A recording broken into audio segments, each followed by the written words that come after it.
వ్యాప్తంగా ఉన్నటువంటి కోట్లాది మంది హిందువుల మనోభావాలకు దెబ్బతీసినటువంటి అతిపెద్ద ఘటన, హిందువులపై అతిపెద్ద దాడి. ఇది మానసికమైనటువంటి దాడి.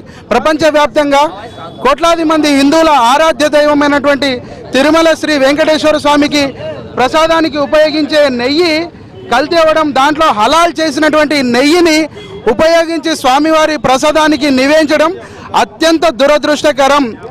ప్రసాదాలను కూడా హలాల్ చేస్తున్నారు అనడానికి ఇది ప్రత్యక్ష నిదర్శనం. ఎంతో పవిత్ర తిరుమల శ్రీ వెంకటేశ్వర స్వామి తర్వాత అత్యంత పవిత్రమైనటువంటి లడ్డులో ఇలా జరగడం కూడా దురదృష్టకరం. ఎందుకంటే ఎంతో పకడ్బందీ వ్యవస్థ ఉన్నటువంటి తిరుమల తిరుపతి దేవస్థానంలో ఇట్లాంటి చర్య జరిగితే మిగతా దేవాలయాల పరిస్థితి ఏమిటి? కాబట్టి దీనిపై తక్షణమే చర్యలు తీసుకోవాలి.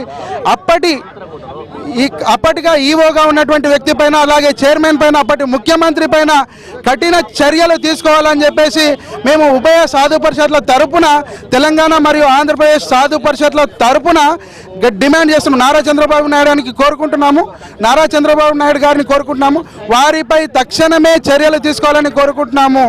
దీనివల్ల ఈ దేవాలయాల గౌరవ ప్రతిష్టలను కాపాడాలని ఈ వేదిక తరపున కోరుకుంటున్నాము. బంగ్లాదేశ్లో హిందువులపై, హిందూ దేవాలయాలపై జరుగుతున్న దాడులను తీవ్రంగా ఖండిస్తున్నామని తెలంగాణ రాష్ట్ర